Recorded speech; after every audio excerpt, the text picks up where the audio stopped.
In this video tutorial, we'll be discussing how you can create a basic interactive movie using Adobe Director. Now for this example, we're using Director 11.5, but the last few releases of Director have been very similar, and these steps in the workflow should apply to any recent version of Director. So the first thing you want to do when you embark on making any kind of interactive content with Director is know clearly what you want to do and where the elements on the screen need to go, how many of them there are, and how they interconnect. It sounds like a lot of work, and sometimes it really is a lot of work to get it all organized ahead of time. But when you do that, you avoid painting yourself into the proverbial corner when you get into your project and start assembling all of the assets. Now there's an archive that you can download that is on the dreamsteep.com site called What's the Fruit? And in that archive you will find the files that are shown in here. There's a cast file that has all of the media assets, the images, the behaviors, everything you'll need really to create the movie, except for Director, of course. You also have a starter movie and a finished movie, so you can look at what the movie will do when it's all finished, and a typical example of how all that's put together, and a working movie versus a starter movie that just has all of the assets loaded in and is ready for you to build it and put it together. So let's go ahead and open up the project in Director.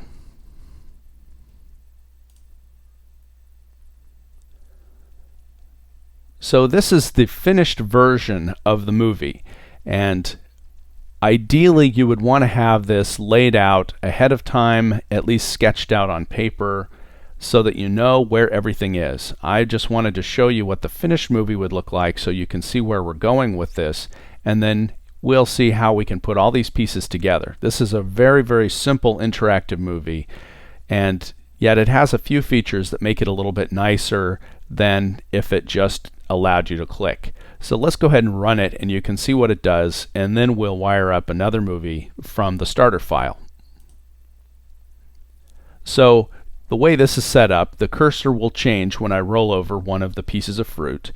When I do that, it will also speak the name of that fruit. If I click that fruit, it will show the fruit full screen, and then I can click to get back to my main menu. So over here we have labeled with the markers in the marker timeline area all of the sections of the movie where I might want to have the playhead go to a frame by name. So I have the main frame labeled with the marker here, and for a movie like this I typically try to lay everything out so it's visually very easy to understand. So I color code using the color swatches down in this area the sprites that are interactive, like these three pieces of fruit that are highlighted in green, and the arrows, which are also interactive for navigation, are highlighted with a different color, and I differentiate those from the title or the text that shows up. You don't always, of course, have to go to this much trouble to add the colors that you want to differentiate the elements with, but it does help in a more complicated movie to see which elements in your movie are interactive, which ones are text, or however you want to color code those. I also tend to use sprites that are about 10 frames wide with their typical span, and that makes it so that I can still see the names of them, and I also have a pretty easy to work with range of frames when I bring a cast member in to wire it up.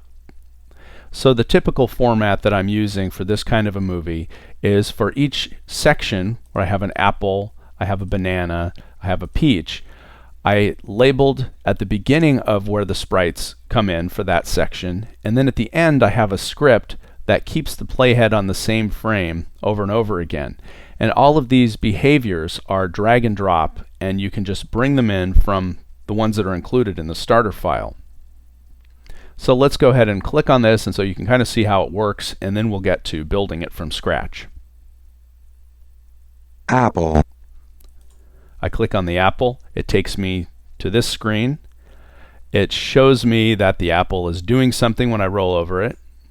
it takes me back when I click to the main menu. I can go to one of the other fruits. Peach, banana, banana. I can go from one to the other, and when I get to the end, it takes me back to the beginning. If I go backward from here, if you watch the playhead over here, you can see what it's doing. It's jumping from one to the other.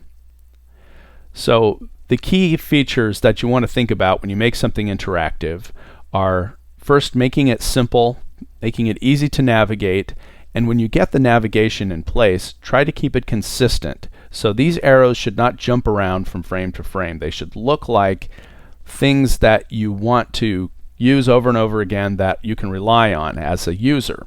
And you don't want it to be confusing or to change. So you should always lay out in a design a region of your screen that's devoted just for navigation.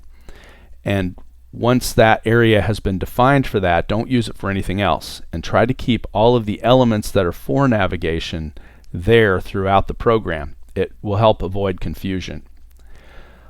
Now, this may not be the most exciting topic for showing fruit and describing it, but the intended audience for this would be kids. So somebody who's 4 or 5 years old, who's just going to have fun moving the cursor on the screen and clicking on a piece of fruit. That's kind of the intended audience. If you wanted to make something more sophisticated, maybe more exotic fruits that a lot of people have never heard of, you could of course design this very differently and have fruits that are first less common, and you might approach or treat it differently if you had an audience that wasn't kids. But for this example, we're just making it really simple so that it has some dynamic elements to it. When I roll over the apple or the peach, it changes and does something over and over and over again. So it has kind of a pulsating size quality. And that makes it more enticing or obvious for a child, in this case, to note that there's probably something they can do when they see the little hand turn into the finger hand. And so when they click it, it's a fairly straightforward process, and that's what you want it to be. So let's go ahead and stop this movie, and I'll load in the starter movie.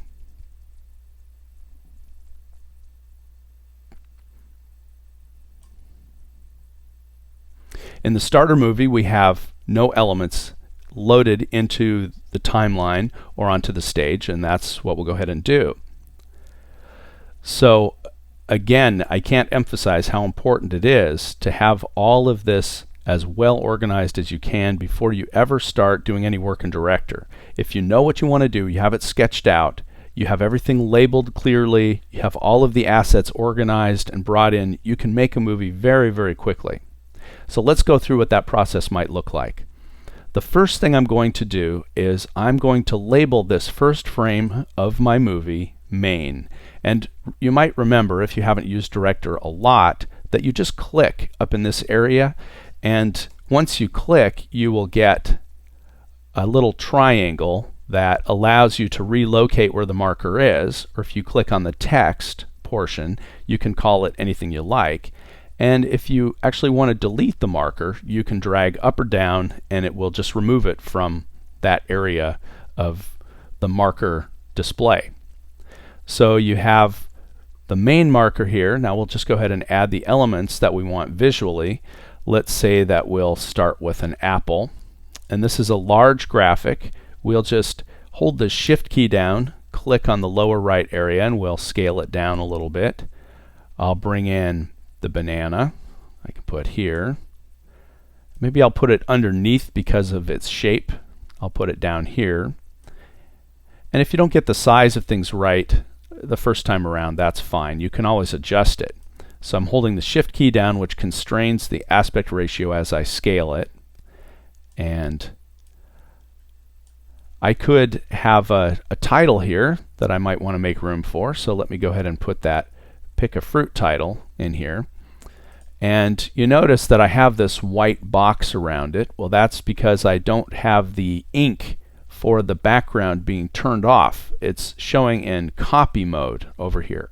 And all I have to do is just switch that to matte mode, and in this case it will make the background transparent for that. So I'll go ahead and do that for the banana as well, and that way I don't have the fruit showing up on top of something graphically that I don't want. So let's say this is what I want. We'll get that close enough. I might just scale both of these down a little bit. You can shift and then click, and if you want to scale one of these, because both are selected, you can actually scale them both at the same time, which is very convenient. You want to get something that matches up more closely with the scale of something else. Then I'll go ahead and go down to my cast and drag in my arrow that I want to use, and my arrow is obviously showing up highlighted here and here, because in Director you have the choice to bring your assets directly into the timeline in the score window, or you can drag them right to the stage window. I'm going to hold the Option key down and clone the arrow, and you can't see it right here, but I've made an exact copy of that, and I will hold the Shift key down and left click with my arrow key, and you notice I have another arrow that's an exact copy of this one. And I'm doing that so I only really need to have one graphic here, but I don't want two arrows pointing the same way.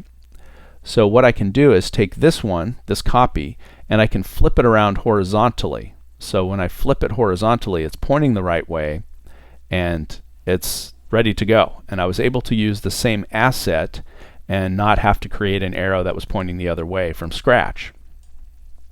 So you can use the arrow keys, you can use your shift arrows to nudge things around 10 pixels at a time, and I'm not going to worry about making this perfect. You can always adjust these things later and get everything to be pixel perfect when you get to that point. So I'm basically going to go through the process of laying out all the artwork, not worrying about the scripts yet, labeling my markers in the points of time in the timeline where I want the different elements to go, and then I will go ahead and add the scripts. And because I have all the assets here, this will go very, very quickly. I'm going to go ahead and save this as a different file. Instead of Fruit Project Starter, I'll call it 1A, and I'll just save it to my desktop. It's a good idea to save versions of files in case something gets corrupt. You'll always have another copy, an entire copy, not just an update in a single file, but multiple files that are kind of a chronological record of what you've worked on. If you get in the habit of saving files that way, you'll never be sorry, because in every program, no matter how well engineered, there are things that go wrong, and you will have a crash or a corruption at some point, and you'll wish that you'd had a more recent version that wasn't messed up. Okay, so now I've saved everything I have up to this point. I will just go ahead and skip a few frames over in my timeline, and I'll make the apple. And I move my playhead to the apple location for that marker so everything matches up. Drag my apple in. I will shift drag the corner of that to size it.